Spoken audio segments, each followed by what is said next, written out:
फारसी व्याकरण के अनुसार हिंदिक शब्द बना। हिंदिक, इसका क्या मतलब था? हिंदिक का मतलब था हिंद के लोग या हिंद की चीजें। तो तकनीकी और ऐतिहासिक रूप से हिंदी मूल रूप से फारसी भाषा का शब्द है। ये सच में एक बहुत बड़ा मोमेंट है मेरे लिए। मतलब हमारी भाषा का नाम उन लोगों ने रखा जो बाहर से आए थे। जी हाँ, ऐसा ही है। सिंधु से सिंध, फिर हिंदू या हिंद, और वहां से हिंदिक, और आखिर में हिंदी। एक छोटी सी उच्चारण की भिन्नता ने पूरी दुनिया के लिए एक विशाल भूभाग और उसकी भाषा का नाम तय कर दिया। और बात सिर्फ यहीं तक सीमित नहीं रही।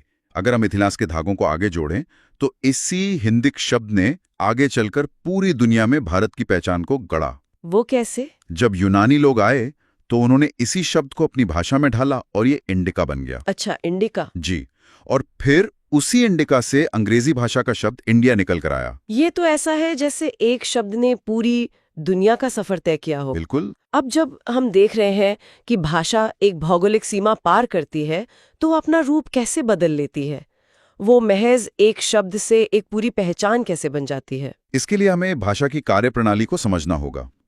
हमारे पास जो रिसर्च है उसमें भाषा के 3 मुख्य रूपों का जिक्र है। हाँ, मैंने भी पढ़ा है। हर भाषा मुख्य रूप से 3 स्तरों पर काम करती है।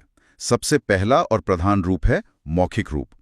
इंसान ने लिखना बहुत बाद में सीखा, सबसे पहले उसने बोलना शुरू किया था। और मौखिक रूप इसलिए भी सबसे महत्वपूर्ण है क्योंकि इसके लिए आपका पढ़ा लिखा होना जरूरी नहीं है। एक साक्षर और एक निरक्षर दोनों ही मौखिक भाषा का समान रूप से प्रयोग कर सकते हैं। बिल्कुल सही। और दूसरा रूप जाहिर है लिखित होगा, जो कि गौण है, यानी सेकेंडरी है। क्योंकि लिखित रूप पूरी तरह से इस बात पर निर्भर करता है कि आपको उस भाषा की लिपि आती है या नहीं। हाँ, ये केवल साक्षर लोगों तक सीमित है। और तीसरा रूप है सांकेतिक। सांकेतिक यानी इशारों की भाषा। सिर्फ हाथों के इशारे नहीं, इसमें प्रतीकों का भी इस्तेमाल होता है।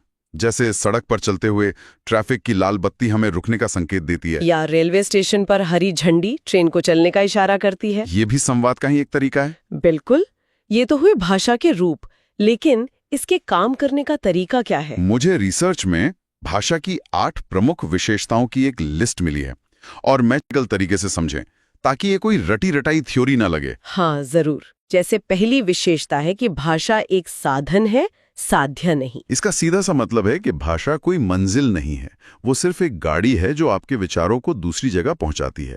आपका मुख्य लक्ष्य अपनी बात समझाना है, भाषा सिर्फ उसका माध्यम है। और दूसरी विशेषता ये है कि यह एक अर्जित संपत्ति है। मतलब हम इसे जन्म से अपने साथ लेकर नहीं आते। यही कारण है कि अगर भारत में पैदा हुए किसी बच्चे को जन्म से ही जापान में बड़ा किया जाए तो वो स्वाभाविक रूप से जापानी ही बोलेगा। हाँ, वो अनुकरण करके सीखता है, जो कि भाषा की तीसरी विशेषता है, अनुकरण। इंसान नकल करने में माहिर है, और भाषा की शुरुआत एक बच्चा अपने माता पिता और आसपास के लोगों की नकल करके ही करता है। सही बात है। चौथी विशेषता है कि यह सर्वव्यापी है, जहां इंसान है वहां भाषा है। और पांचवी यह है कि यह परिवर्तनशील है। बिल्कुल, ये लगातार बदलती रहती है। लेकिन इन सब में जो छठी विशेषता है उसने मुझे सबसे ज्यादा सोचने पर मजबूर किया। कौन सी वाली? छठी विशेषता कहती है कि भाषा हमेशा कठिन से सरल की ओर विकसित होती है। और मैं कहूंगा कि यही वो धुरी है जिस पर हिंदी के 3500 साल के इतिहास का पूरा पहिया घूमता है। अच्छा, वो कैसे? भाषा विज्ञान में इसे प्रयत्न लाघव कहा जाता है, यानी कम से कम मेहनत में अपनी बात कह देना। इंसान की जीभ स्वभाव से उन ध्वनियों को बोलने का आसान तरीका खोज लेती है जिन्हें बोलने में गले पर ज्यादा जोर पड़ता है। क्या हम इसका कोई रोजमर्रा का उदाहरण देख सकते हैं? मतलब ये कठिन से सरल वाला नियम असल जिंदगी में कैसे काम करता है? आप खुद अपने आसपास देखिए। हम टेलीविजन को आज क्या कहते हैं? टीवी। हाँ, रेफ्रिजरेटर को हम फ्रिज कहते हैं। बिल्कुल। माइक्रोवेव ओवन सिर्फ ओवन या माइक्रोवेव रह गया है। हमारा दिमाग और हमारी जीभ लगातार शॉर्टकट खोजते हैं। तो जब कोई शब्द बोलने में लंबा या भारी लगता है तो समाज उसे घिसकर छोटा और आसान बना देता है। एकदम सही। मतलब अगर सीधे शब्दों में कहूं तो हम इंसान शुरू से ही थोड़े आलसी रहे हैं। आप इसे आलस कह सकते हैं या फिर आसानी की तलाश।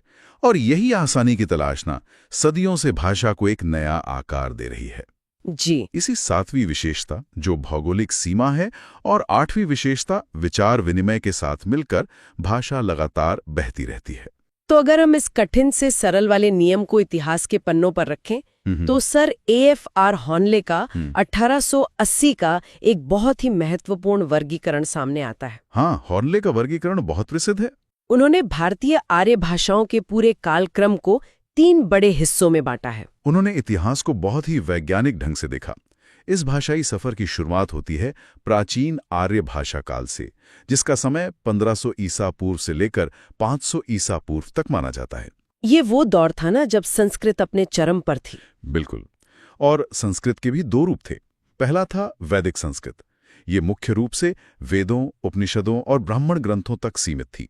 रिसर्च बताती है कि इसमें कुल 52 ध्वनियां थीं, 13 स्वर और 39 व्यंजन। हाँ, ये बहुत ही समृद्ध लेकिन बहुत ही कड़े नियमों में बंधी हुई व्यवस्था थी। और दूसरा रूप था लौकिक संस्कृत।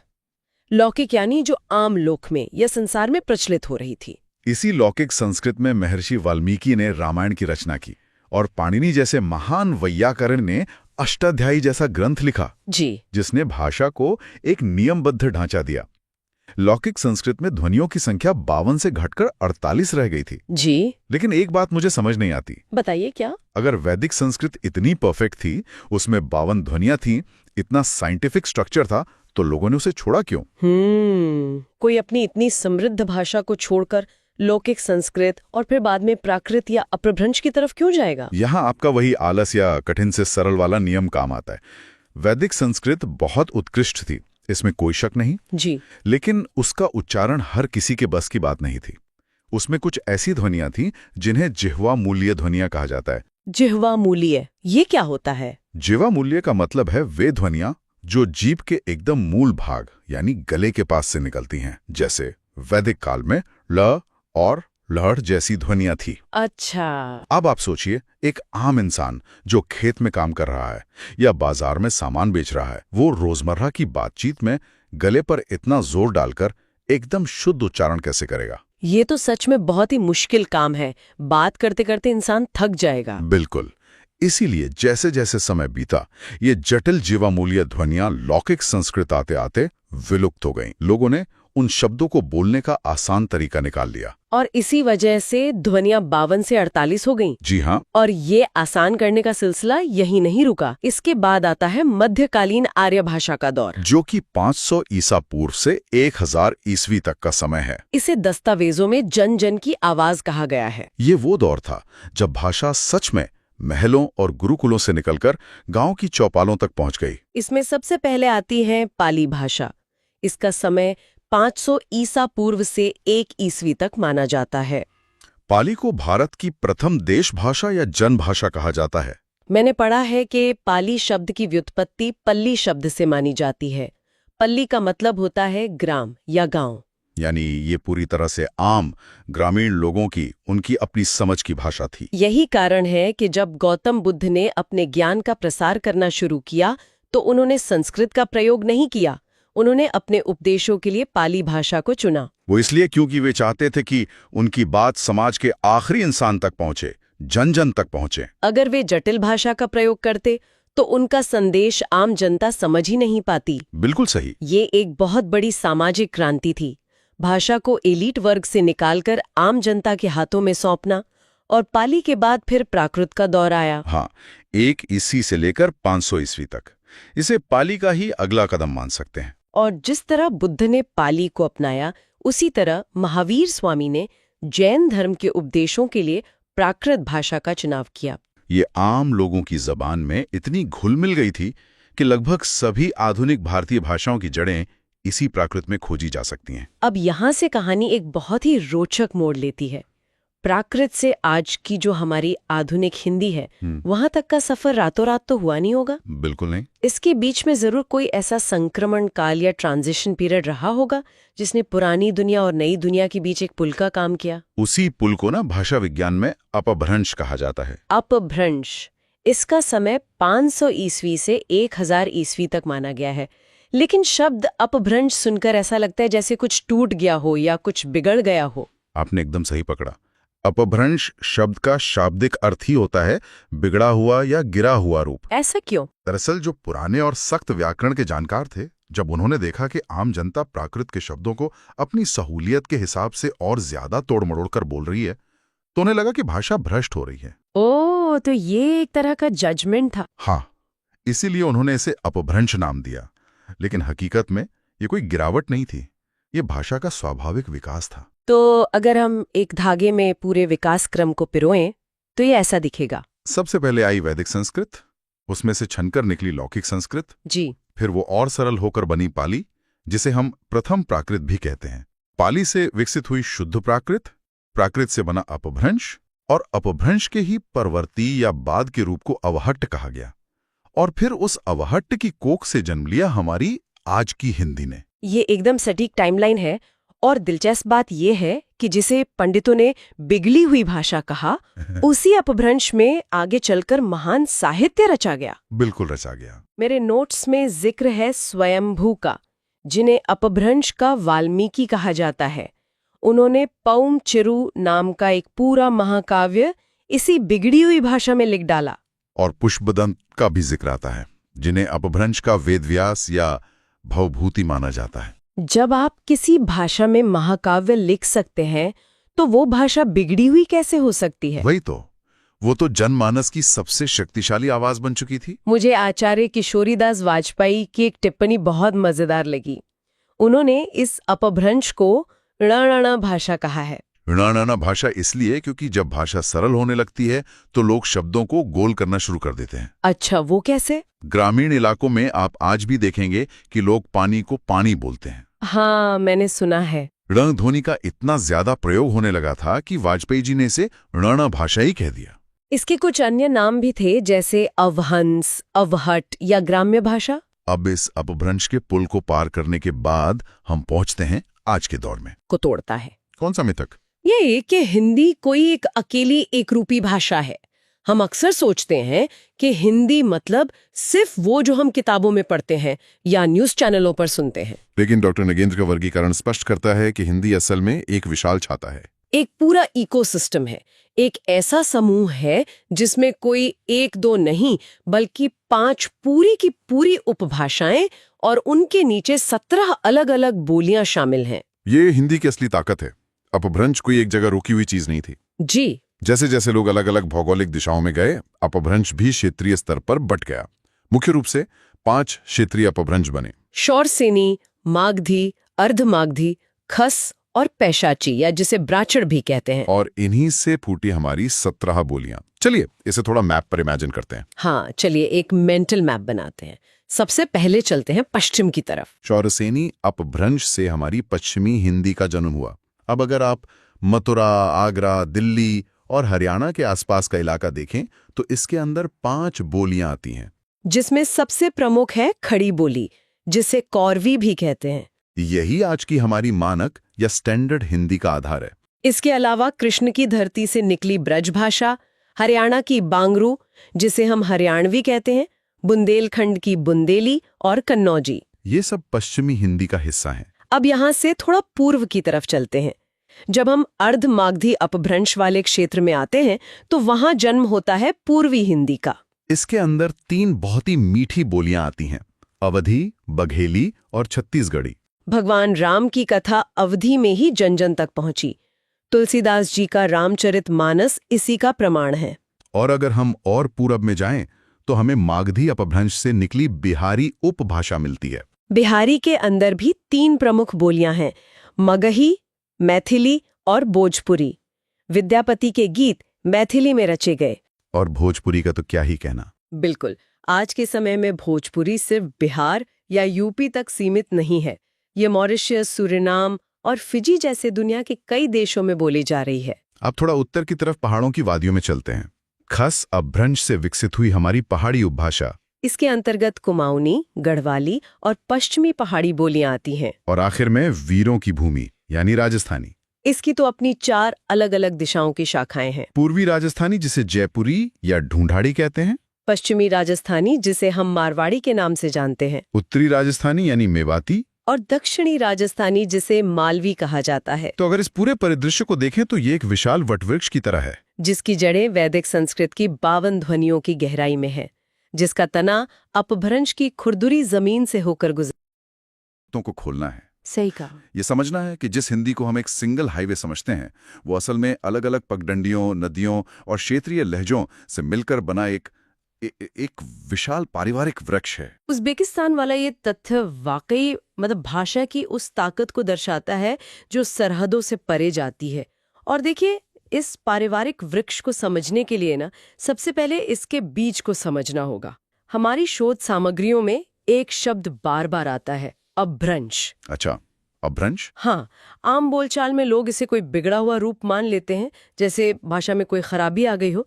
लेकिन भाषा विज्ञान के नजरिए से ये सदियों तक चलने वाले एक टेलीफोन गेम की तरह है। टेलीफोन गेम मतलब वो कानाफूसी वाला खेल? बिल्कुल वही।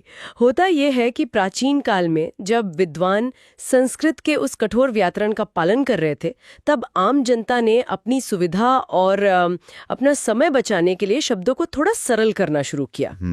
संस्कृत से ये सफर पाली तक गया, पाली से प्राकृत तक, और फिर प्राकृत के जिन सरलीकृत रूपों ने जन्म लिया ना, उन्हें अपभ्रंश कहा गया। इसी अपभ्रंश से होते हुए आधुनिक हिंदी की 5 मुख्य शाखाएं निकली: पश्चिमी, पूर्वी, बिहारी, राजस्थानी और पहाड़ी। ये टेलीफोन गेम वाला उदाहरण बहुत सटीक बैठता है।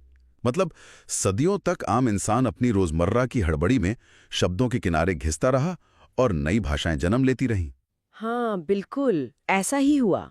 तो चलिए इस ऐतिहासिक सफर की शुरुआत करते हैं उस शाखा से जिसने आधुनिक हिंदी को उसका सबसे मजबूत ढांचा दिया। अपभ्रंश के इस पूरे सिद्धांत में जो नाम सबसे बड़ा स्तंभ बनकर उभरता है, वो है शौरसेनी अपभ्रंश। ऐतिहासिक रूप से देखें तो शौरसेनी अपभ्रंश का मुख्य केंद्र मथुरा और उसके आसपास का वो प्राचीन शूरसेन जनपद था। ये इलाका सत्ता, संस्कृति और व्यापार का एक बहुत बड़ा गढ़ रहा है हमेशा से। तो इसी शौरसेनी अपभ्रंश से पश्चिमी हिंदी की शाखा का विकास हुआ, और पश्चिमी हिंदी के भीतर जो सबसे प्रमुख आवाज बनकर उभरी, वो है हमारी खड़ी बोली। खड़ी बोली का इतिहास तो अपने आप में कई विरोधाभास समेटे हुए हैं। हाँ, बिल्कुल। मतलब राहुल सांकृत्यायन ने इसे कौरवी कहा क्योंकि ये कुरु जनपद के आसपास की बोली थी। सुनीति कुमार चटर्जी इसे जनपदीय भाषा कहते हैं, लेकिन इसका जो सबसे मशहूर नाम है खड़ी बोली, स्रोतों के अनुसार यह नाम लल्लू लाल जी ने दिया था। सही बात है। अब देखिए, इसके नामकरण के पीछे भी विद्वानों के अलग अलग तर्क हैं।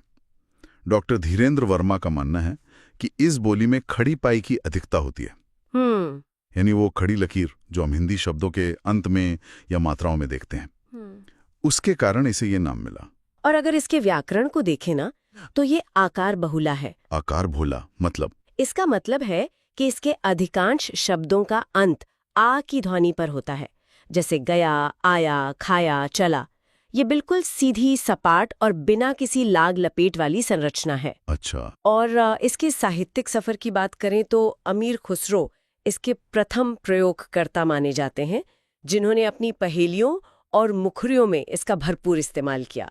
और बहुत बाद में आधुनिक युग में आकर अयोध्या सिंह उपाध्याय हरिऔध का प्रिय प्रवास इसका पहला महाकाव्य बना। यहाँ डॉक्टर धीरेन्द्र वर्मा के उस खड़ी पाई वाले तर्क पर थोड़ा ठहरना जरूरी लगता है मुझे। क्यों? मतलब क्या किसी भाषा का नामकरण सिर्फ उसकी लिखावट या मात्राओं की बनावट के आधार पर हो सकता है? अगर हम खड़ी बोली को सुने तो ये बहुत ही दो टूक और तीखी लगती है, एकदम सीधी बात, कोई लाग लपेट नहीं। बिल्कुल। तो क्या इसकी जो खड़ी या कर्कश ध्वनि है, उसका इस नामकरण में कोई सीधा योगदान नहीं है? देखिए, आपका ये संदेह बिल्कुल जायज है। भाषा विज्ञान में कई जगह खड़ी का अर्थ खरी, कड़क या तनीवी भी माना गया है। हाँ, वही तो। जब कोई खड़ी बोली बोलता है ना, तो गले और जीभ की मांसपेशियों पर अधिक जोर पड़ता है। इसमें ध्वनियों को खींचने या गोल करने की वो प्रवृत्ति नहीं होती। ये बिल्कुल तीर की तरह सीधी निकलती है। इसलिए इसके खरेपन और स्पष्ट उच्चारण ने भी इसे खड़ी बोली कहलवाने में बहुत बड़ी भूमिका निभाई है। और इसके एकदम विपरीत खड़ी है हमारी ब्रज भाषा। हाँ, बिल्कुल उलट। शौरसेनी अपभ्रंश के इसी आंगन में पली बड़ी एक ऐसी बोली जो खड़ी बोली की कठोरता के बिल्कुल विपरीत है। मतलब ब्रज का शाब्दिक अर्थ ही पशुओं या गायों का समूह है। इसे अंतर्वेदी और पिंगल जैसे नामों से भी जाना जाता है। तो अगर खड़ी बोली एक सख्त और स्पष्ट माध्यम है, एक सख्त टीचर की तरह, तो ब्रज भाषा बहुत ही कोमल और घुमावदार है, एकदम प्यारी दादी जैसी। क्या बात है, बहुत अच्छी तुलना की। हम्म। ब्रज भाषा की कोमलता का सबसे बड़ा कारण है इसका ओकार बहुला होना। अच्छा, ओकार। हाँ, जहाँ खड़ी बोली में शब्द आ पर खत्म होते हैं, वहीं ब्रज भाषा में वे ओ या औ की तरफ मुड़ जाते हैं। जैसे गया बन जाता है गयो, भला बन जाता है भलो। अरे वाह! ये ओ की ध्वनि गले को बहुत आराम देती है और भाषा में एक संगीतमय मिठास घोल देती है। इसके अलावा इसके वर्ण परिवर्तन का नियम बहुत रोचक है। वो कैसे? ब्रज भाषा में शक्कर वाले श और षटकोण वाले श का उच्चारण बहुत कम या न के बराबर होता है। ये दोनों अक्सर सपेरे वाले साधारण सा में बदल जाते हैं। जैसे घनश्याम बड़ी आसानी से घनश्याम बन जाता है। और यहीं पर वो उज़्बेकिस्तान वाला तथ्य दोबारा जुड़ता है। बिल्कुल। हमारी शोध सामग्रियों में बाकायदा ताजुबे की ब्रज भाषा का जिक्र है। सिर्फ कल्पना करने वाली बात है कि आज से सैकड़ों साल पहले सिल्क रोड से होते हुए जब भारतीय व्यापारी या घुमंतू लोग मध्य एशिया गए होंगे, तो वे अपने साथ मसाले और कपड़े ही नहीं बल्कि मथुरा वृंदावन की ये ओकार बहुला मिठास भी ले गए। और वो भाषा वहां की स्थानीय संस्कृति में इस तरह घुली कि आज भी उज़्बेकिस्तान के कुछ हिस्सों में इसके अंश जिंदा हैं।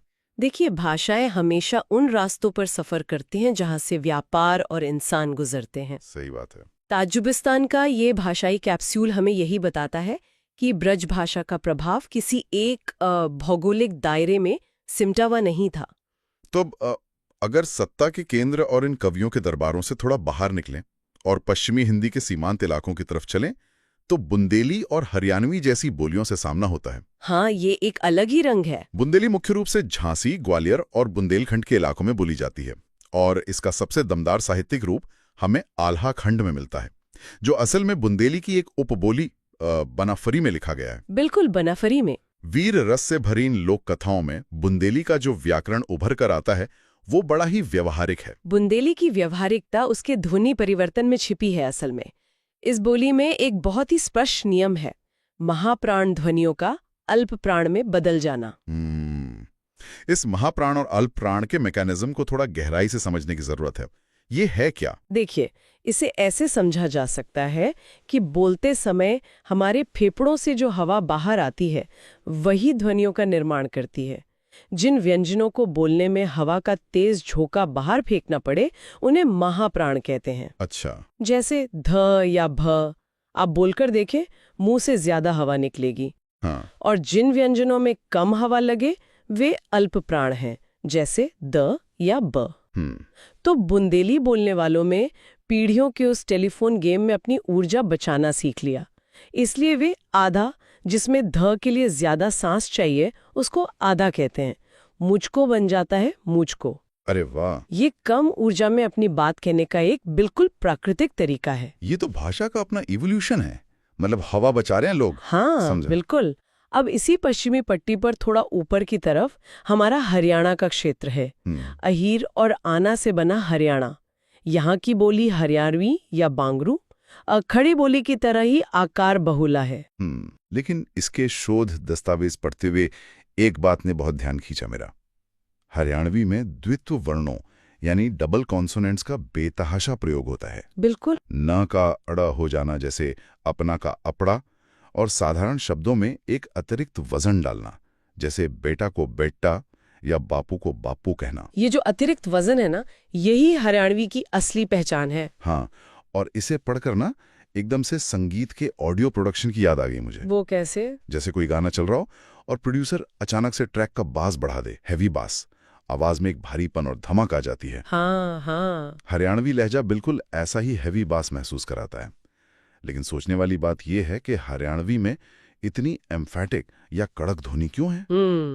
क्या दिल्ली के बॉर्डर पर मौजूद होने के कारण, जहां सदियों तक बाहरी आक्रमणकारियों का सबसे पहला और सबसे खूनी सामना होता था, उस भौगोलिक और ऐतिहासिक संघर्ष ने वहां की भाषा को इतना आक्रामक और स्पष्ट बना दिया? देखिए, ये कोई संयोग नहीं है। इतिहास में जो समाज लगातार युद्ध या संघर्ष की स्थिति में रहता है, उसकी भाषा से वो कोमलता या घुमावदार ठहराव गायब होने लगते हैं। बिल्कुल। सीमांत क्षेत्रों में संवाद को त्वरित, स्पष्ट और दूर तक सुनाई देने वाला होना चाहिए। हरियाणवी के ये डबल कॉन्सोनेंट्स उसी ऐतिहासिक कड़कपन और स्पष्टता के भाषाई निशान। तो अगर पश्चिमी सीमाओं के संघर्ष ने भाषा को इतना कड़क बनाया, तो ये सवाल उठना लाजमी है कि उस दौर में भारत के उस हिस्से में भाषा कैसे पनप रही थी जहां युद्धों का सीधा प्रभाव थोड़ा कम था और खेती किसानी के कारण समाज में ठहराव था। पूर्व की ओर। हाँ, ये सवाल हमें सीधे पूरब की ओर ले जाता है, अर्धमागधी अपभ्रंश की दुनिया में। ये वो क्षेत्र है जिसने भारतीय साहित्य को उसके सबसे लोकप्रिय महाकाव्य दिए। मतलब बात हो रही है अवधी की। बिल्कुल। अवधी का नामकरण अयोध्या के आधार पर हुआ। इसे कोसाली या बैसवाड़ी भी कहा जाता है। ऐतिहासिक दस्तावेजों में इसका पहला उल्लेख पिपरावा अभिलेख में देखने को मिलता है। अच्छा। और व्याकरण की दृष्टि से ना अवधी एक बहुत ही संतुलित मार्ग अपनाती है।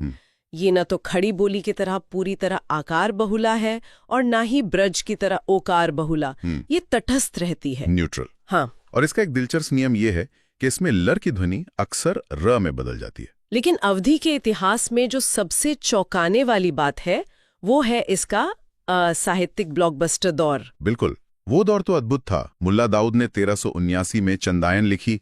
उसके कुछ समय बाद 1540 में मलिक मोहम्मद जायसी ने पद्मावत की रचना की और फिर 1574 में गोस्वामी तुलसीदास का रामचरितमानस सामने आया।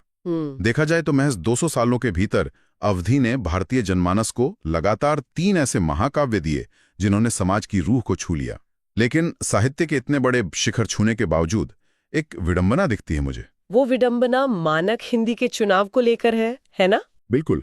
जब अवधी के पास तुलसीदास और जायसी जैसे दिग्गज थे, इसका साहित्य घर घर में गाया जा रहा था, तो फिर जब आधुनिक मानक हिंदी बनने का समय आया तो खड़ी बोलीबाजी कैसे मार ले गई? अवधी पीछे क्यों छूट गई? देखिए, इसका जवाब साहित्य में नहीं बल्कि सत्ता के गलियारों में छिपा है। अच्छा। साहित्य दिल पर राज करता है, लेकिन प्रशासनिक और राष्ट्रीय भाषा कागजों और दरबारों से तय होती है।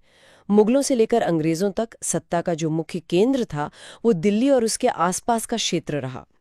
सही कहा। और दिल्ली के इर्द गिर्द खड़ी बोली का प्रभाव था। राजकाज, सेना और बाजार में संपर्क की भाषा वही बनी जो सत्ता के करीब थी। इसलिए जब मानक हिंदी को गढ़ने का समय आया तो खड़ी बोली का ढांचा चुना गया। अवधी का विशाल साम्राज्य सिर्फ साहित्य और धर्म ग्रंथों तक ही सीमित रह गया। बाप रे, सत्ता और भाषा का ये रिश्ता बड़ा ही निर्मम होता है। बिल्कुल। पूर्वी हिंदी के इस तटस्थ क्षेत्र से थोड़ा और आगे बढ़ें तो हम मागधी अपभ्रंश के इलाके में प्रवेश करते हैं। बिहारी हिंदी, विस्तार और गहराई दोनों पैमानों पर यह शाखा बहुत ही विशाल है। हाँ। इसमें जो सबसे पहला और सबसे बड़ा नाम आता है वो है भोजपुरी। आज के समय में हिंदी पट्टी की ये सबसे अधिक बोली जाने वाली बोली है। बनारस, बलिया से लेकर गोरखपुर और उसके पार तक इसका पूरा विस्तार है। और देखिए, इसके साहित्य को एक नई पहचान देने का श्रेय भिखारी ठाकुर को जाता है, जिन्हें आदर के साथ भोजपुरी का शेक्सपियर भी कहा जाता है। क्या बात है। उनके नाटकों और गीतों ने भोजपुरी समाज की पीड़ा और उनके प्रवास को बड़े ही गहराई से उकेरा है। लेकिन शोध सामग्रियों को खंगालते हुए ना एक जगह मेरी नजर ठिठक गई। कहाँ? दस्तावेज बताते हैं कि भोजपुरी जैसी ठेठ जमीनी बोली का नामकरण 1789 में रेमंड नाम के एक ब्रिटिश व्यक्ति ने किया था। हाँ, ये बात सच है। मतलब ये तथ्य अपने आप में बहुत अजीब है। करोड़ों भारतीयों द्वारा बोली जाने वाली भाषा का नाम एक विदेशी सर्वेयर रख रहा है, एक अंग्रेज ने नाम रख दिया। इसके पीछे क्या प्रशासनिक मजबूरी रही होगी? असल में ये औपनिवेशिक दौर की जो दस्तावेजीकरण प्रक्रिया थी उसका एक बहुत बड़ा उदाहरण है। जब ब्रिटिश ईस्ट इंडिया कंपनी अपना प्रशासनिक दायरा बढ़ा रही थी तो उन्हें लगान वसूलने और न्याय व्यवस्था चलाने के लिए स्थानीय भूगोल और समाज को कागजों पर दर्ज करना था। अच्छा। तो रेमंड जैसे अधिकारी जब इस क्षेत्र में आए तो उन्होंने देखा कि भोजपुर कस्बे के आसपास एक विशेष प्रकार की भाषा का दबदबा है। उन्होंने उसकी कोई गहरी भाषा वैज्ञानिक जांच नहीं की, बस अपने रिकॉर्ड और सुविधा के लिए उसे भोजपुरी का नाम दे दिया। अरे बाप रे। हाँ, ये नामकरण भाषा से ज्यादा सरकारी फाइलों की जरूरत का नतीजा था। सरकारी फाइलों की बात चली है तो यहाँ एक और बड़ा विरोधाभास सामने आता है। पूरे हिंदी प्रदेश में भोजपुरी बोलने वालों की तादाद सबसे ज्यादा है। फिर भी जब संविधान की 8वीं अनुसूची में भाषा को मान्यता देने की बात आई तो वो जगह मैथिली को मिली, भोजपुरी को नहीं। इस विरोधाभास की जड़ें दोनों भाषाओं के इतिहास में ही हैं। देखिए, संख्याबल भले ही भोजपुरी के पास हो, लेकिन मैथिली के पास एक बहुत ही प्राचीन और अत्यंत समृद्ध लिखित परंपरा रही है। अच्छा, लिखित परंपरा। हाँ, महाकवि विद्यापति, जिन्हें मैथिल कोकिल कहा जाता है, उन्होंने मैथिली को एक शास्त्रीय और मजबूत साहित्यिक आधार दिया। इसके अलावा मैथिली की अपनी स्वतंत्र लिपियां रही हैं, जैसे तिरहुता। इसके विपरीत भोजपुरी मुख्य रूप से लोकगीतों और मौखिक परंपराओं में बहती रही। प्रशासनिक और संवैधानिक मान्यता अक्सर उस भाषा को जल्दी मिलती है जिसका लिखित और शास्त्रीय ढांचा पुराना हो। और इसी मागधी अपभ्रंश में एक और बोली मगही भी है, जो सीधे तौर पर प्राचीन मगध साम्राज्य के नाम का ही परिवर्तित रूप है। तो पूरब की इस यात्रा के बाद कहानी एकदम से पश्चिम के तपते रेगिस्तान की ओर मुड़ती है। शौरसेनी और गुर्जरी अपभ्रंश के संगम से जन्मी राजस्थानी हिंदी। बिल्कुल। जॉर्ज गियर्सन ने अपनी ऐतिहासिक लिंग्विस्टिक सर्वे में इसका बहुत ही शानदार भौगोलिक वर्गीकरण किया है। इसमें सबसे व्यापक रूप मारवाड़ी का है। लेकिन यहाँ राजस्थानी साहित्य की दो बहुत ही खास शैलियों का जिक्र आता है, डिंगल और पिंगल। यहाँ ये स्पष्ट करना जरूरी है कि ये दोनों कोई अलग अलग भाषाएं नहीं है, बल्कि कविता और साहित्य रचने के दो अलग अलग सांचे हैं। सही कहा। डिंगल शैली की जो बनावट है वो अपभ्रंश और राजस्थानी के मिश्रण से तैयार हुई है। ये कर्कश है, इसमें शब्दों की खनक तेज है और वीर रस इसका स्थायी भाव है। अच्छा। चारण कवियों ने युद्ध के मैदानों और राजाओं के शौर्य का वर्णन करने के लिए मुख्य रूप से डिंगल का ही सहारा लिया। डिंगल के विवरण को पढ़ते हुए ना एक आधुनिक सादृश्य दिमाग में आता है मेरे। क्या? डिंगल बिल्कुल हैवी मेटल या हार्ड रॉक संगीत की तरह है, एकदम आक्रामक, ऊंचे सुर, जहां शब्दों के टकराने में ही तलवारों की खनक सुनाई दे जाए। अरे वाह, क्या बात है। और इसके ठीक विपरीत है पिंगल। ये अपभ्रंश और ब्रज भाषा का मिश्रण है। ये कर्णप्रिय है, कोमल है और भाट कवियों ने श्रृंगार रस के लिए इसका भरपूर इस्तेमाल किया। तो पिंगल की तुलना किसी बहुत ही शांत और मधुर एकॉस्टिक संगीत से की जा सकती है। ये संगीतमय तुलना इन दोनों शैलियों के प्रभाव को बहुत आसानी से समझा देती है, सच में। लेकिन यहाँ एक बड़ा दिलचस्प सवाल उभरता है। पिंगल में ब्रज भाषा की मिठास घुली हुई है। क्या ऐसा हो सकता है कि पिंगल असल में राजस्थानी दरबारों की एक सोची समझी भाषाई कूटनीति का हिस्सा रही हो? भाषाई कूटनीति मतलब दिन भर युद्ध की बातें सुनकर जब राजा थक जाते होंगे तो दरबार को शांत करने, श्रृंगार और प्रेम रस का माहौल बनाने के लिए डिंगल काम नहीं आ सकती थी। इसलिए कवियों ने ब्रज भाषा की उस मिठास को उधार लिया और पिंगल को ईजाद किया ताकि राजा शांत हो सकें। ये निष्कर्ष ऐतिहासिक परिस्थितियों से पूरी तरह मेल खाता है। उस दौर में ब्रज भाषा पूरे उत्तर भारत में कला, प्रेम और साहित्य की सबसे प्रतिष्ठित भाषा थी। राजपूताना दरबारों ने अपनी सांस्कृतिक जरूरतों को पूरा करने के लिए उस मिठास को अपनी स्थानीय भाषा में पिरोया। इसके अलावा राजस्थानी में मालवी और मेवाती बोलियां भी हैं। मालवी का व्याकरण बहुत ही अनूठा है। वो कैसे? इसमें के लिए के स्थान पर सारू का प्रयोग होता है, जैसे तेरे सारू, और बहुवचन बनाने के लिए हरा जोड़ दिया जाता है, जैसे महिला बन जाती है महिला हरा। वहीं मेवाती बोली पर स्थानीय मेव जाति का गहरा प्रभाव देखने को मिलता है। तो रेगिस्तान की इस तपेश और भाषाई प्रयोगों से निकलकर अब हम इस यात्रा के अंतिम और शायद सबसे ठंडे पड़ाव की ओर बढ़ते हैं, पहाड़ी हिंदी। हाँ, पहाड़ों की भाषा। पहाड़ी हिंदी की उत्पत्ति को लेकर विद्वानों के बीच एक अच्छी खासी बहस है। प्राचीन मान्यताएं और कई भाषाविद मानते हैं कि ये खस अपभ्रंश से जन्मी है, क्योंकि पहाड़ों में प्राचीन खस जाति का निवास था। लेकिन जाने माने विद्वान डॉक्टर भोलानाथ तिवारी इसे खींचकर मैदानी इलाकों की शौरसेनी अपभ्रंश से जोड़ देते हैं। डॉक्टर भोलानाथ तिवारी का तर्क पूरी तरह से व्याकरणिक समानताओं पर टिका है। देखिए, पहाड़ी हिंदी को मोटे तौर पर दो हिस्सों में देखा जाता है। पश्चिमी पहाड़ी, जिसमें चंबा, मंडी, सिरमौर जैसे इलाकों की लगभग 62 छोटी बड़ी बोलियां शामिल हैं। 62 बोलियां? हाँ। और दूसरी है मध्यवर्ती पहाड़ी, जिसमें गढ़वाली और कुमाऊनी आती हैं। डॉक्टर तिवारी का कहना है कि इन बोलियों की क्रियाओं और कारकों की बनावट शौरसेनी से बहुत ज्यादा मिलती है। पर यह तर्क थोड़ा उलझावा लगता है। कैसे?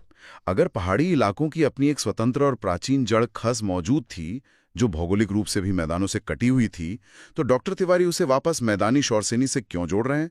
क्या ऐसा हो सकता है कि पहाड़ों और पश्चिमी मैदानों के बीच हमारी सोच से भी कहीं ज्यादा गहरा सांस्कृतिक और व्यापारिक लेन देन रहा हो? बिल्कुल। ये जो भौगोलिक रूप से कटे होने की बात है ना, ये एक मिथक है। अच्छा। सदियों से तीर्थयात्राओं के कारण, व्यापारिक कारवां के गुजरने के कारण और सर्दियों में पहाड़ी लोगों के मैदानी इलाकों में पलायन के कारण शौरसेनी अपभ्रंश लगातार पहाड़ों की ओर सफर करती रहीं। समय के साथ मैदानी शौरसेनी और पहाड़ी खस भाषा आपस में घुल मिल गईं और इसी मिश्रण से आधुनिक पहाड़ी हिंदी का जन्म हुआ। यानी कोई भी भाषा कभी भी पूरी तरह आइसोलेशन में नहीं पनपती। बिल्कुल नहीं। अब जबकि हमने अपभ्रंश के इस विशाल पारिवारिक वृक्ष को देख लिया है, तो इस पूरी यात्रा के व्याकरणिक नियमों को एक मास्टर मैट्रिक्स में समेटना जरूरी है। ये वो सूत्र है जो इस पूरी पहेली को एक जगह जोड़ता है। पश्चिमी हिंदी में खड़ी बोली और हरियाणवी आकार बहुला हैं, जहां शब्द आ पर खत्म होते हैं। ब्रज, बुंदेली और कन्नौजी ओकार बहुला हैं, जहां ओ की मिठास है। और मध्य में खड़ी हमारी अवधि बिल्कुल तटस्थ रहती है। और अगर इस विस्तृत चर्चा के कुछ चुनिंदा स्वर्णिम तथ्यों पर एक बार फिर से नजर डालें ना, तो कुछ बातें हमेशा याद रखने लायक हैं। बिल्कुल। जैसे हिंदी पट्टी में सबसे ज्यादा लोगों द्वारा बोली जाने वाली भाषा भोजपुरी है। खड़ी बोली को उसका पहला महाकाव्य प्रिय प्रवास मिला। और भाषा के भौगोलिक विस्तार का सबसे बड़ा अजूबा उज़्बेकिस्तान की वो ताजुबेकी ब्रज भाषा है। हाँ, वो तो अद्भुत है। ये सब महज तथ्य नहीं है, बल्कि ये बताते हैं कि जब कोई इंसान बोलता है ना, तो उसका लहजा, उसके शब्दों का घुमाव अनजाने में ही उसके पूर्वजों के पलायन, उनके युद्धों और उनके बाजारों का इतिहास बयान कर रहा होता है। सही बात है। ये सिर्फ बोलियां या टूटी हुई हिंदी नहीं है, ये अपने आप में स्वतंत्र नदियां हैं जो सदियों से बहते हुए उस महासागर का निर्माण कर रही हैं जिसे आज हम मानक हिंदी कहते हैं। बिल्कुल। और इस पूरी ऐतिहासिक यात्रा से गुजरने के बाद आज के डिजिटल युग को देखते हुए ना, एक बहुत बड़ा सवाल खड़ा होता है हम सब के लिए। कैसा सवाल? आज इंटरनेट और आर्टिफिशियल इंटेलिजेंस का दौर है। कंप्यूटर और एल्गोरिथम को एक रूपता पसंद है। वो सिर्फ एक मानक खड़ी बोली हिंदी को ही प्रोसेस करते हैं और उसी को बढ़ावा देते हैं। ये तो है। ऐसे में ये सोचना मजबूर करता है कि क्या सदियों पुरानी बनाफरी, अहिरवाटी या स्थानीय पहाड़ी जैसी समृद्ध और बारीक बोलियां अपना वजूद बचा पाएंगी, या आज से 100 साल बाद ये सारा भाषाई इतिहास सिमटकर सिर्फ एक नीरस, मशीनी और फ्लैट डिजिटल हिंदी में तब्दील हो जाएगा। ये एक ऐसा सवाल है जिस पर गहराई से सोचने की जरूरत है। क्या कभी इस बात पर ध्यान गया है कि जो हिंदी आज हम अपने फ़ोन पर रोज़ टाइप करते हैं, और गालिब की जो बेहद रोमानी और नज़ाकत भरी उर्दू है, और मुग़ल सेना के उन खुरदुरे धूल भरे सैन्य शिविरों में जो भाषा बोली जाती थी, उन सब का डीएनए बिल्कुल एक है? जी बिल्कुल एक है। मतलब उनकी जड़ें एक ही जगह से आती हैं। भाषा कोई ऐसी चीज़ तो है नहीं जो बस आसमान से टपक पड़ी और हमने अचानक से बोलना शुरू कर दिया। सही कहा। ये एक बहुत ही जैविक प्रक्रिया है। तो आज की इस डीप डाइव में हम भाषा के स्वर्ण स्तंभ की पड़ताल कर रहे हैं। और सच कहूं तो ये चर्चा व्याकरण के उबाऊ नियमों के बारे में बिल्कुल नहीं है। बिल्कुल नहीं। ये एक ऐसी कहानी है जिसमें साम्राज्यों का बनना बिगड़ना शामिल है, रातों रात राजधानियों का बदलना शामिल है, और आज़ाद भारत के संविधान की वो तीखी बहसें शामिल हैं जिन्होंने तय किया कि हम एक दूसरे से बात कैसे करेंगे। एकदम सटीक बात कही आपने। देखिए, जब हम उपलब्ध ऐतिहासिक और संवैधानिक दस्तावेजों की गहराई में जाते हैं, तो एक बात बहुत साफ तौर पर उभर कर आती है। भाषा, और खासकर जब हम भारतीय उपमहाद्वीप के संदर्भ में हिंदी की बात करते हैं, ये महज बातचीत का एक टूल या साधन नहीं है। राइट। ये असल में हमारी सांस्कृतिक, ऐतिहासिक और राजनीतिक यात्रा का एक जीवित दस्तावेज है। मतलब एक जीता जागता सबूत जो समय के साथ लगातार बदलता रहा है, जो अपने आप में एक बहुत बड़ी बात है। बिल्कुल। अगर आप जानना चाहते हैं कि किसी देश के लोगों ने क्या क्या सहा है, किनसे व्यापार किया है या किनसे युद्ध लड़ा है, तो बस उनकी भाषा के इतिहास को खंगाल लीजिए, सब कुछ वहीं दर्ज मिलेगा। और यही बात इस विषय को इतना दिलचस्प बनाती है। तो चलिए सीधे इस महासागर में गोता लगाते हैं। लेकिन इतिहास के पन्नों को पलटने से पहले एक बहुत ही बुनियादी सवाल है। जी पूछिए। एक तरह का पहचान का संकट है जिसे लेकर अक्सर बहुत भ्रम रहता है। हम रोजमर्रा की जिंदगी में भाषा और बोली को एक ही समझ लेते हैं। हाँ, ये बहुत आम बात है। लेकिन ये दोनों अलग हैं। अगर मैं इसे एक एनालॉजी या उपमा के जरिए देखूं, तो क्या हम ये कह सकते हैं कि बोली किसी पहाड़ से निकलने वाली एक छोटी, चंचल और स्थानीय नदी की तरह है? बहुत सुंदर उपमा है ये। वो अपने सीमित इलाके के लोगों की प्यास बुझाती है, उसका अपना एक अलग स्वाद होता है, और दूसरी तरफ भाषा वो विशाल अथाह महासागर है जिसमें ऐसी सैकड़ों छोटी छोटी नदियां अपना पानी, अपनी मिट्टी और अपना रूप लाकर मिला देती हैं। मैं कहूंगी कि ये एक बहुत ही शानदार और सटीक उपमा है। और अगर हम भाषा विज्ञान के नजरिए से इस भेद को समझें तो बुनियादी अंतर उनके भौगोलिक दायरे और मानकीकरण का है। मानकीकरण मतलब स्टैंडर्डाइजेशन। जी, भाषा का दायरा बहुत व्यापक होता है, उसका एक मानक रूप होता है, एक टकसाली या स्टैंडर्ड रूप। ये वो रूप है जिसका इस्तेमाल आप अखबारों में, सरकारी आदेशों में या स्कूल की किताबों में देखते हैं। अच्छा। इसके उलट अगर आप बोली को देखें तो उसका दायरा बहुत सीमित होता है। ये दैनिक बोलचाल, लोकगीतों या मुहावरों तक सिमटी रहती है। यानी उसका व्याकरण बहुत कठोर नहीं होता? बिल्कुल नहीं, ये लोगों की सुविधा के हिसाब से काफी लचीली होती है। और यहाँ एक बहुत ही दिलचस्प अवधारणा आती है जिसे हम म्यूचुअल इंटेलिजिबिलिटी कहते हैं। आपसी समझ। हाँ, आसान शब्दों में वही। मान लीजिए दो अलग अलग भाषाओं के लोग मिले, एक तमिल बोलने वाला और एक बंगाली बोलने वाला, तो वो एक दूसरे की बात नहीं समझ पाएंगे। जाहिर है। लेकिन एक ही भाषा के अंदर की दो बोलियां बोलने वाले लोग, जैसे एक व्यक्ति अवधी बोल रहा हो और दूसरा भोजपुरी, तो वे भले ही पूरी तरह से एक दूसरे के शब्द न समझें, लेकिन बातचीत का आशय या भाव जरूर समझ लेंगे। क्योंकि अंततः दोनों नदियां एक ही महासागर का हिस्सा हैं। एकदम सही। और यहीं से वो सबसे महत्वपूर्ण निष्कर्ष निकलता है जिसे समझना जरूरी है। बोली से भाषा बनती है, भाषा से बोली नहीं। अरे वाह, ये लाइन तो याद रखने वाली है। बोली से भाषा बनती है। जी, ये कोई ऊपर से थोपी गई चीज नहीं है, ये एक जमीनी प्रक्रिया है।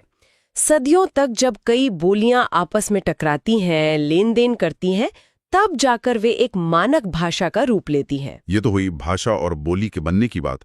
लेकिन दस्तावेजों को खंगालते हुए मैंने देखा कि भाषा के सिर्फ एक या दो नहीं बल्कि 5 अलग अलग रूपों का जिक्र है।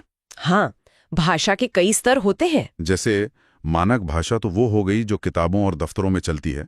फिर मातृभाषा है जो हम अपने परिवार से सीखते हैं। बिल्कुल। एक संपर्क भाषा भी होती है जो अलग अलग भाषा बोलने वालों के बीच एक पुल का काम करती है। जैसे बाजार में व्यापारी अक्सर एक मिलीजुली भाषा का इस्तेमाल करते हैं। लेकिन यहां एक ऐसा तथ्य सामने आया जिसने मुझे सचमुच हैरान कर दिया। कौन सा तथ्य? बालपन से लेकर आज तक स्कूल के निबंधों में हम हमेशा हमारी राष्ट्रभाषा पर लिखते आए हैं। जी। लेकिन सच्चाई यह है कि भारत के संविधान में किसी राष्ट्रभाषा या नेशनल लैंग्वेज का वजूद ही नहीं है। क्या ये सच है? हाँ, ये एक ऐसा तथ्य है जो अक्सर गहरे भ्रम को तोड़ता है। मतलब कोई राष्ट्रभाषा है ही नहीं? देखिए, भावनात्मक और सांस्कृतिक स्तर पर राष्ट्रभाषा वो भाषा होती है जो पूरे देश को एक धागे में पिरोती है, जिससे ज्यादातर लोग जुड़ाव महसूस करते हैं। लेकिन अगर हम विशुद्ध रूप से संवैधानिक और कानूनी दस्तावेजों की बात करें तो भारत की कोई घोषित राष्ट्रभाषा नहीं है। संविधान में जिस शब्द को मान्यता दी गई है वो है राजभाषा। राजभाषा यानी राजकाज की भाषा। जी हाँ, शासन की, प्रशासन की और सरकारी पत्राचार की भाषा। तो ये दोनों अलग कैसे हुए? ये एक बहुत ही नाजुक कानूनी अंतर है। राष्ट्रभाषा भावनाओं से जुड़ी है, लेकिन राजभाषा एक व्यावहारिक जरूरत है जिससे देश का सिस्टम चलता है। अच्छा। भारत जैसे विशाल देश में जहां सैकड़ों भाषाएं बोली जाती हैं, किसी एक भाषा को कानूनी तौर पर राष्ट्र की इकलौती भाषा घोषित करना बहुत बड़ा टकराव पैदा कर सकता था। हाँ, ये तो है। इसलिए संविधान निर्माताओं ने बहुत सोच समझकर राजभाषा शब्द को चुना। ये तो वाकई आंखें खोलने वाला तथ्य है, भावनाओं और कानून के बीच का ये बारीक अंतर। अब चूंकि हम जान चुके हैं कि हिंदी भारत की राजभाषा है, तो ये सवाल उठना लाजमी है कि ये कोई रातों रात तो राजभाषा नहीं बन गई होगी। बिल्कुल नहीं। शासन की भाषाएं तो सत्ता के साथ बदलती रही हैं। सही कहा। अगर हम ऐतिहासिक चक्र को देखें तो मुगल काल में राजकाज की भाषा फारसी थी। अदालतें, फरमान सब फारसी में होते थे।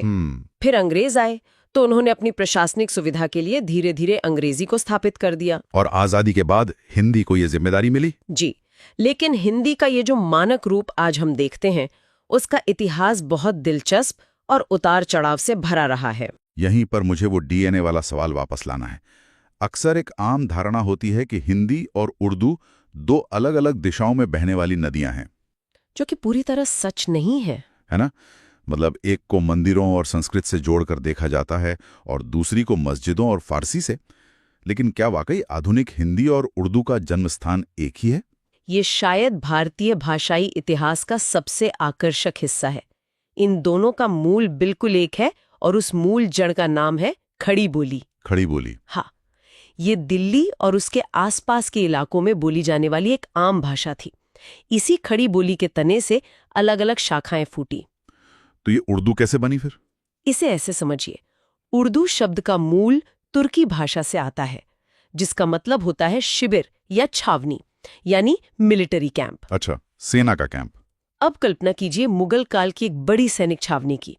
वहां तुर्की, अफगान, ईरानी और भारतीय मूल के सैनिक एक साथ रह रहे हैं।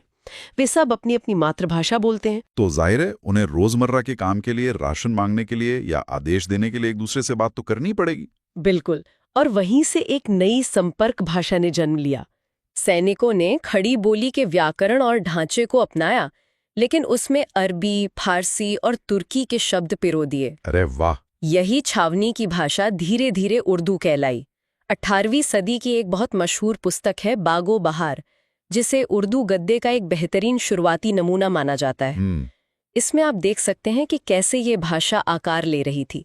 इसकी लिपि फारसी थी, लेकिन इसकी आत्मा यहीं की थी। ये तो कमाल है। जो भाषा आज नज़ाकत, शायरी और अदब की मिसाल मानी जाती है, उसका जन्म सैनिकों के खुरदरे बूटों और छावनियों की धूल के बीच हुआ था। बिल्कुल। इसी बीच इतिहास में एक और शब्द बहुत आता है, रेख्ता। ये क्या कहानी है? रेख्ता का शाब्दिक अर्थ होता है गिरी हुई, बिखरी हुई या मिश्रित। गिरी हुई।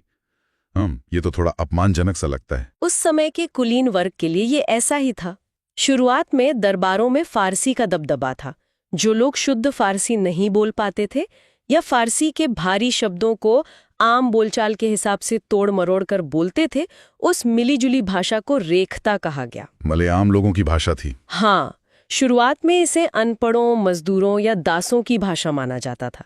लेकिन भाषा की ताकत देखिए, जो भाषा आम लोगों के बीच धड़क रही थी, उसी ने सबसे ज्यादा लोकप्रियता हासिल की। सच में? समय के साथ यही रेख्ता परिष्कृत हुई और शायरी की सबसे ताकतवर जबान बन गई। मीर तकी मीर और मिर्जा गालिब जैसे महान शायरों ने इसी रेख्ता को वो बुलंदी दी कि दरबारों की शुद्ध फारसी भी उसके सामने फीकी पड़ गई। क्या बात है! हाशिए से उठकर मुख्य धारा पर छा जाने की ये एक अद्भुत कहानी है। बिल्कुल है, लेकिन ये सब तो उत्तर भारत के मैदानों में हो रहा था। अगर हम इस भाषाई नक्शे को थोड़ा बड़ा करें, तो ये उत्तर की भाषा दक्षिण के पठारों तक कैसे पहुंची? ऐतिहासिक दस्तावेजों में दक्षिणी हिंदी के प्रवास का एक बहुत ही शानदार जिक्र है, जो मुझे किसी थ्रिलर फिल्म के प्लॉट जैसा लगा। वो वाकई एक ऐतिहासिक भूचाल था। बात साल 1327 ईस्वी की है। दिल्ली के सुल्तान मोहम्मद बिन तुगलक ने एक ऐसा फरमान जारी किया जिसने इतिहास का रुख बदल दिया। उसने राजधानी बदल दी थी, है ना? जी, उसने फैसला किया कि राजधानी दिल्ली से हटाकर हजारों किलोमीटर दूर दक्षिण में दौलताबाद, जिसे देवगिरी भी कहा जाता था, ले जाई जाएगी। तो ये तो सिर्फ एक प्रशासनिक फैसला था। इससे भाषा का क्या लेना देना? देखिए, जब राजधानी बदलती है तो सिर्फ इमारतें नहीं बदलती, सुल्तान के साथ उसकी पूरी फौज, व्यापारी, कारीगर, सूफी संत, विद्वान, सबको उत्तर से दक्षिण जाना पड़ा। ओहो, मतलब एक पूरा का पूरा मास माइग्रेशन। बिल्कुल। और जाहिर है, जब लाखों लोग गए तो वे अपने साथ अपना पहनावा, अपना खाना और अपनी भाषा यानी उत्तर की खड़ी बोली भी ले गए। तो जब ये उत्तर की भाषा दक्षिण की भाषाओं से टकराई, तब क्या हुआ? एक नया भाषाई विस्फोट। जब खड़ी बोली का संपर्क दक्षिण की समृद्ध भाषाओं जैसे तेलुगु, कन्नड़ और मराठी से हुआ, तो एक नई भाषा ने आकार लिया जिसे दक्षिणी हिंदी या दक्षिणी उर्दू कहा गया। ये सिर्फ शब्दों का नहीं, उच्चारण और लहजे का भी मेल था। इसका कोई उदाहरण है? मतलब ये सुनने में कैसी लगती थी? ऐतिहासिक दस्तावेजों में इसके कई उदाहरण दर्ज हैं। एक बहुत ही साधारण सा वाक्य देखिए, लोका ने एक सेर चावल के खाना पका के देने लगे। अच्छा। अब इस वाक्य को ध्यान से देखिए। लोकान शब्द में मराठी या पंजाबी का प्रभाव दिखता है और वाक्य की बुनावट में दक्षिण का लहजा है, लेकिन आत्मा खड़ी बोली की है। वाह! ये दक्षिणी भाषा एक बहुत बड़ा सबूत है कि भाषाएं यात्रा करती हैं और नई जमीन पर नए रंग में ढल जाती हैं। लोग ने ये सच में बहुत अपना सा, लेकिन फिर भी एक अलग स्वाद लिए हुए है। बिल्कुल। अब अगर हम समय के पहिए को थोड़ा और आगे बढ़ाएं, उत्तर में उर्दू और रेखता फल फूल रही हैं, दक्षिण में दखनी अपने रंग बिखेर रही हैं, लेकिन फिर आता है भारत का स्वतंत्रता संग्राम। जी, एक बहुत ही अहम पड़ाव। पूरा देश अंग्रेजों के खिलाफ खड़ा है। अब सवाल यह है कि इतनी अलग अलग भाषाओं और बोलियों में बटे इस विशाल देश को एक आवाज कैसे दी जाए? ये आजादी के मतवालों के सामने एक बहुत बड़ी चुनौती थी। अंग्रेजों से लड़ने के लिए पूरे देश का एक होना जरूरी था, और एक होने के लिए जरूरी था कि असम का किसान गुजरात के व्यापारी से और उत्तर प्रदेश का मजदूर दक्षिण के कामगार से संवाद कर सके। और यहीं पर हिंदुस्तानी भाषा की एंट्री होती है। अगर मैं इसे एक एनालॉजी से समझाऊं तो हिंदुस्तानी एक बहुत ही मजबूत ब्रिज या पुल की तरह थी। बिल्कुल सही कहा। एक ऐसा मध्य मार्ग जो दोनों तरफ के चरम या अतिवाद से बचता था। ना तो इसमें संस्कृत के इतने भारी शब्द थे कि आम आदमी डर जाए, और ना ही फारसी के ऐसे लच्छेदार शब्द थे जो सिर्फ दरबारों में समझ आए। ये सड़क की, बाजार की और आम इंसान की भाषा थी। एकदम सही।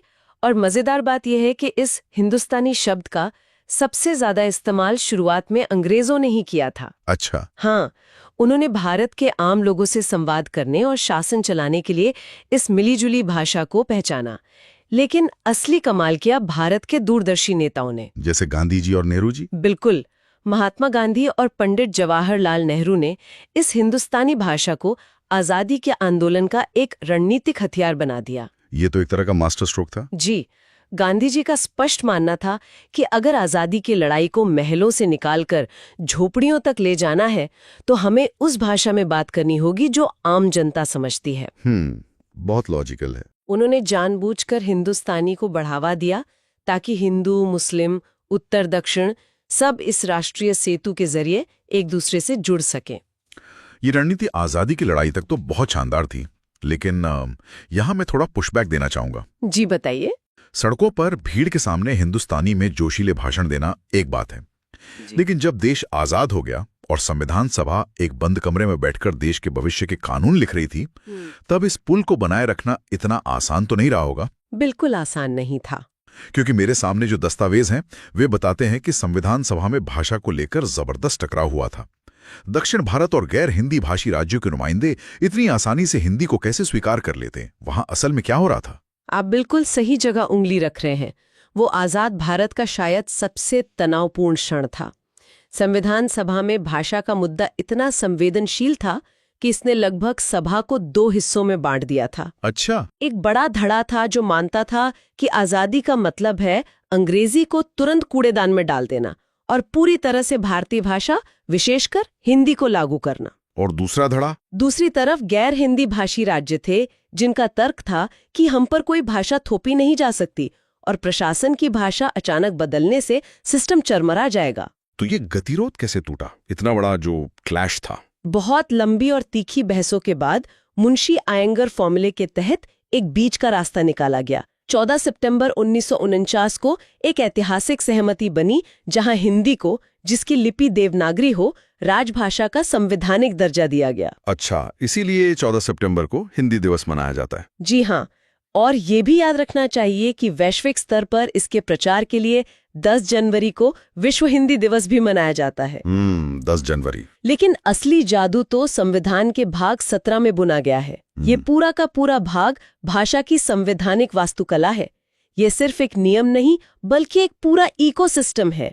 मतलब सिर्फ एक लाइन लिखकर काम नहीं चला कि भाई आज से हिंदी राजभाषा है? बिल्कुल नहीं। इसमें बहुत बारीकी से संतुलन बिठाया गया। वो कैसे? देखिए, अनुच्छेद 343 में घोषित किया गया कि संघ की राजभाषा हिंदी और लिपि देवनागरी होगी। लेकिन साथ ही ये भी कहा गया कि अगले 15 सालों तक अंग्रेजी का इस्तेमाल जारी रहेगा ताकि सिस्टम को ढलने का वक्त मिले। अच्छा, एक बफर टाइम दिया गया है। हाँ, इसके अलावा प्रादेशिक भाषाओं की चिंता दूर करने के लिए अनुच्छेद 345 से 347 बनाए गए ताकि राज्य अपने आधिकारिक कामों के लिए अपनी भाषाएं चुन सकें। ये तो बहुत जरूरी था। और न्यायपालिका की स्वतंत्रता बनाए रखने के लिए अनुच्छेद 348 और 349 के तहत सुप्रीम कोर्ट और हाई कोर्ट की कार्यवाही की भाषा तय की गई। मतलब हर एक पहलू, चाहे वो संसद हो, अदालत हो या राज्यों के बीच का संवाद, सबके लिए अलग अलग नियम बनाए गए। हाँ, और संसद व विधान मंडलों की भाषा के लिए अनुच्छेद 120 और 210 को भी शामिल किया गया।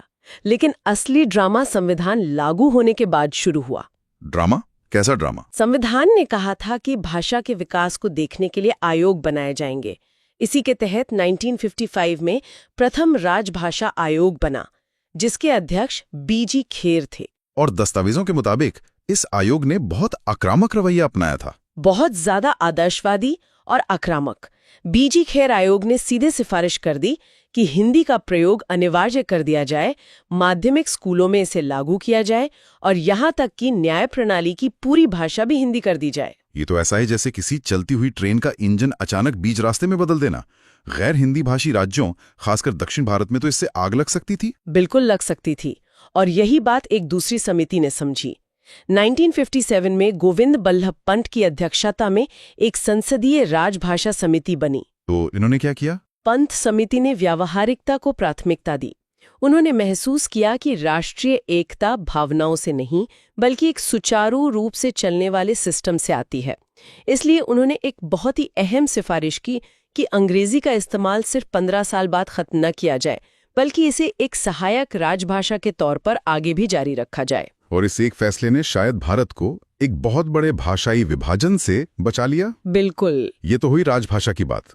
लेकिन जो लोग हिंदी नहीं बोलते, उनकी मातृभाषाओं का क्या? दस्तावेजों में संविधान की 8वीं अनुसूची का भी बड़ा दिलचस्प सफर दर्ज है। हाँ, 8वीं अनुसूची असल में भारत के भाषाई लोकतंत्र का सबसे खूबसूरत चेहरा है। जब हमारा संविधान मूल रूप से लागू हुआ तो इसमें 14 भाषाओं को मान्यता दी गई थी। और दिलचस्प बात यह है कि उन 14 भाषाओं में उर्दू भी शुरुआत से ही शामिल थी। अच्छा। लेकिन भारत कोई रुकी हुई चीज नहीं है, ये लगातार विकसित हो रहा है। जैसे जैसे लोकतंत्र गहरा हुआ, अलग अलग समुदायों ने अपनी सांस्कृतिक पहचान और भाषा के लिए आवाज उठाई। और फिर इस अनुसूची के दरवाजे और भाषाओं के लिए खोले गए। बिल्कुल। 14 से 22 भाषाओं तक का ये सफर लोकतांत्रिक मांगों का नतीजा है। सबसे पहले 1967 में 21वें संशोधन के जरिए सिंधी भाषा को जोड़ा गया। फिर 1992 में एक बड़ा कदम उठाया गया, जब 71वें संशोधन के तहत नेपाली, मणिपुरी और कोंकणी को जगह मिली। ये देखना बहुत सुखद है कि कैसे देश के अलग अलग कोनों, चाहे वो पहाड़ हो, पश्चिमी तट हो या पूर्वोत्तर, सबकी आवाज को संविधान में जगह मिल रही थी। और ये सिलसिला वहीं नहीं रुका। साल 2003 में 92nd संविधान संशोधन के जरिए 4 और अहम भाषाओं को जोड़ा गया: बोडो, डोगरी, मैथिली और संथाली। तो ऐसे 14 से 22 हो गई? जी, इस तरह मूल 14 भाषाएं आज बढ़कर 22 तक पहुंच गई हैं। और अगर हम आज के परिदृश्य में हिंदी की भौगोलिक स्थिति देखें तो ये सिर्फ किसी एक राज्य या छोटे से हिस्से की भाषा नहीं है।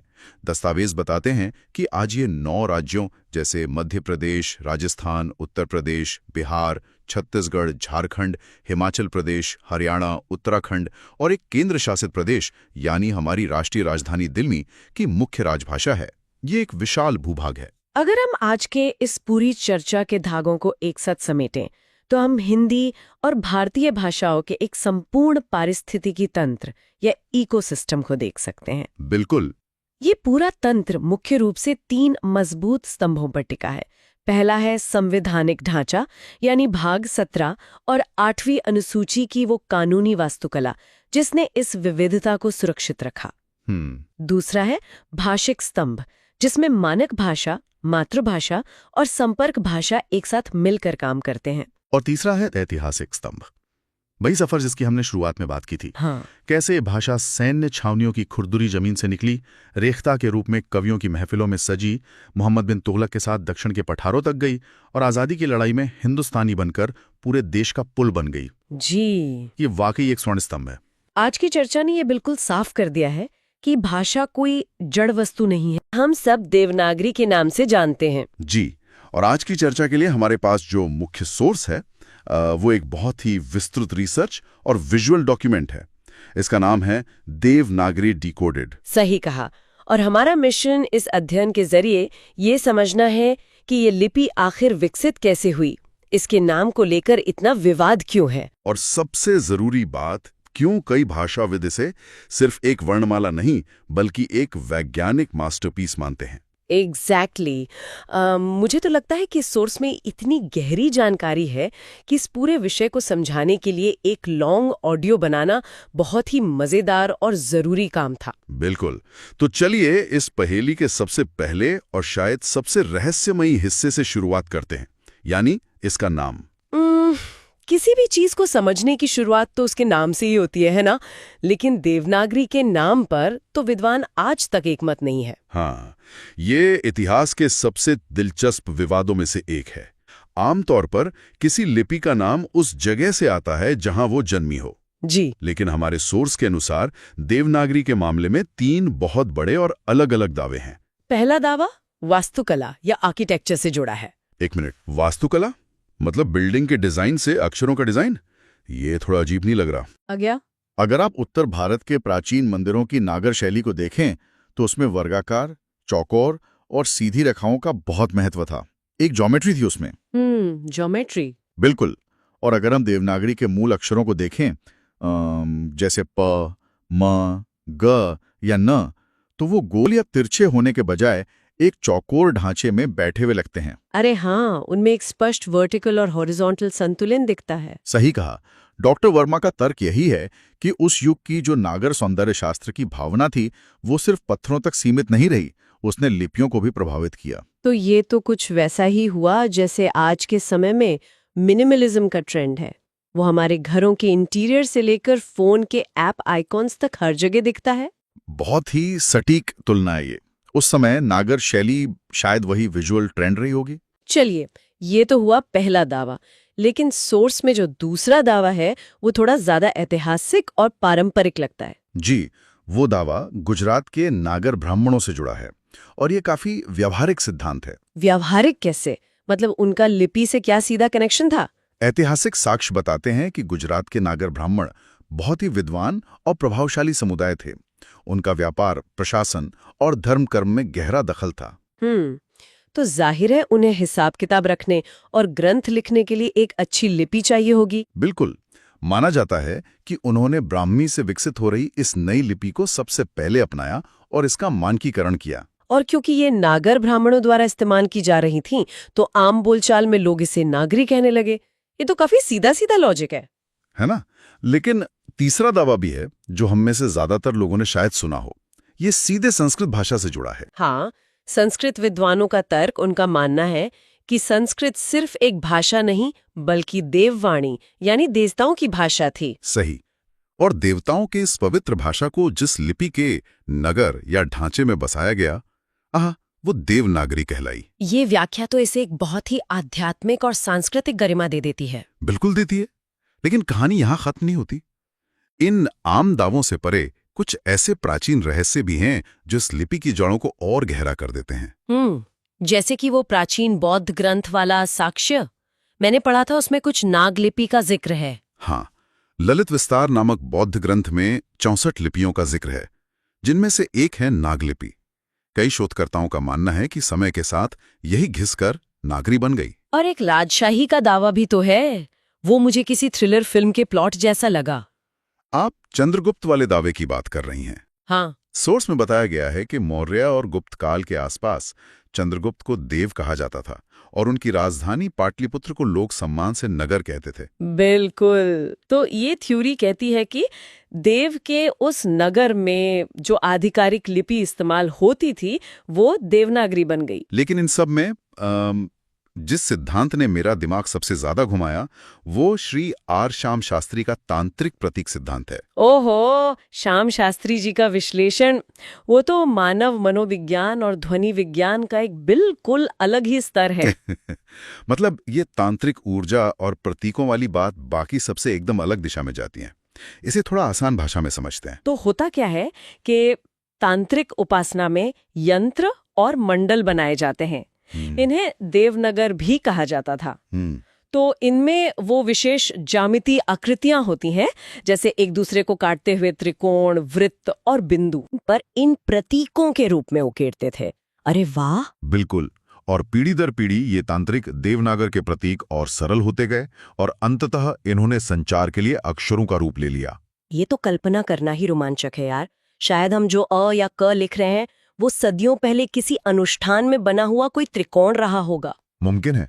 लेकिन अब एक बड़ा सवाल है। हमारे पास आर्किटेक्चर है, ब्राह्मण व्यापारी हैं, देवताओं का नगर है, बौद्ध ग्रंथ है और तांत्रिक ज्योमेट्री है। इतने सारे दावों के बीच असल मतलब क्या है इसका? इन तमाम परस्पर विरोधी दावों को देखने के बाद आचार्य विनोबा भावे का विचार सबसे सटीक और सर्वमान्य लगता है। वो द अल्टीमेट वर्डिक्ट वाली बात? हाँ, उन्होंने कहा था कि देवनागरी किसी एक जाति, धर्म या राजा की बपोती नहीं है, यह असल में एक लोकनागरी है। लोकनागरी, यानी लोगों की अपनी लिपि। बिल्कुल। ये भारत के विभिन्न क्षेत्रों, व्यापार मार्गों और संस्कृतियों के संपर्क से जन्मी एक जनलिपि है। ये अनेकता में एकता का सबसे बड़ा प्रमाण है। ये बहुत ही खूबसूरत बात है। ये किसी एक का आविष्कार नहीं, बल्कि पूरी सभ्यता का साझा प्रोजेक्ट है। जी। अब जब ये स्पष्ट हो गया है कि ये एक जनलिपि है, तो सवाल उठता है कि ये भौतिक रूप से कैसे बनी? रातों रात तो ये अस्तित्व में आई नहीं होगी। बिल्कुल नहीं। इसकी उत्पत्ति का सफर हमें लगभग 500 ईसा पूर्व की प्राचीन ब्राह्मी लिपि तक ले जाता है। और ब्राह्मी लिपि भी तो एकदम से नहीं टपक पड़ी होगी। सही कहा है। इसका स्पष्ट विकास क्रम मोहनजोदड़ो और हड़प्पा के प्रतीकों से शुरू होता है, जब समाज कबीलों से निकलकर बड़े शहरों में बदला। तो व्यापार का हिसाब रखने के लिए प्रतीकों की जरूरत पड़ी होगी। एग्जैक्टली। उन्हीं प्रतीकों से शुरू होकर सदियों के मंथन के बाद ब्राह्मी लिपि सामने आई, और ये देवनागरी उसी उत्तरी ब्राह्मी लिपि का सबसे परिष्कृत रूप है। ये पूरी टाइमलाइन तो मुझे किसी सॉफ्टवेयर के अपडेट्स जैसी लग रही हैं। सॉफ्टवेयर अपडेट्स, ये दिलचस्प है। कैसे? मान लीजिए कि वो 500 ईसा पूर्व वाली ब्राह्मी लिपि हमारा ब्राह्मी 1.0 बेस कोड था। वो काम तो करता था, लेकिन सुधार की गुंजाइश थी। और फिर चौथी 5वीं शताब्दी में गुप्त लिपि के रूप में पहला बड़ा विजुअल अपडेट आया। हाँ, जिसे हम ब्राह्मी का सुसज्जित रूप कह सकते हैं। इसमें अक्षरों को नया सौंदर्य मिला होगा। बिल्कुल। फिर 6ठी से 8वीं शताब्दी में आया कुटिल लिपि का अपडेट। कुटिल यानी टेढ़ा या घुमावदार, है ना? ऐसा लगता है कि यूजर्स को थोड़ा स्टाइलिश फॉन्ट चाहिए था। वो इसलिए क्योंकि राजकाज में लिखने का काम बहुत बढ़ गया था। जब तेज लिखते हैं तो अक्षरों में टेढ़ापन और सिरों पर ठोस आकृतियां आ ही जाती हैं। अच्छा, और फिर अंतिम चरण में क्या हुआ? 8वीं-9वीं शताब्दी में ये प्राचीन नागरी बनी। इसका पहला स्पष्ट प्रयोग राष्ट्रकूट राजा दंतीदुर्ग के शिलालेखों में मिलता है। लेकिन यहाँ बात सच में बहुत दिलचस्प हो जाती है। सबसे बड़ा फीचर अपडेट तो 11वीं शताब्दी के बाद आया है ना, जिसे आधुनिक देवनागरी 5.0 कह सकते हैं। आप शिरोरेखा की बात कर रही हैं? बिल्कुल। अक्षरों के ऊपर की वो छत, उसने तो पूरी लिपि का लुक ही बदल दिया। और ये सिर्फ डिजाइन चॉइस नहीं थे, ये कॉग्निटिव साइंस का हिस्सा था। वो कैसे? शिरोरेखा से पहले अक्षर बिखरे हुए लगते थे। रेखा खींचने से अक्षर मिलके एक शब्द बन गए।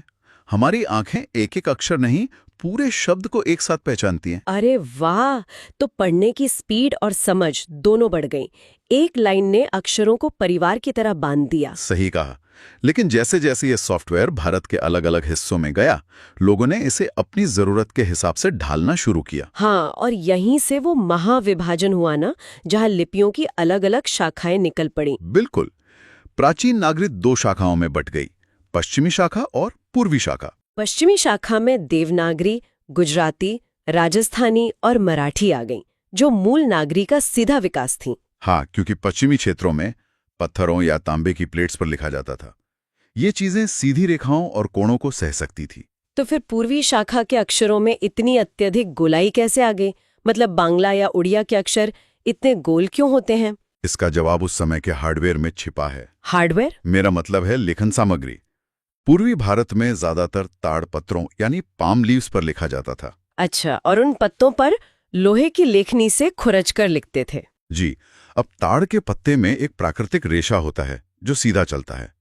अगर आप उस पर सीधी क्षैतिज रेखा खींचेंगे तो रेखा पत्ते के रेशे को चीर देगी और पत्ता बीच से फट जाएगा। एग्जैक्टली।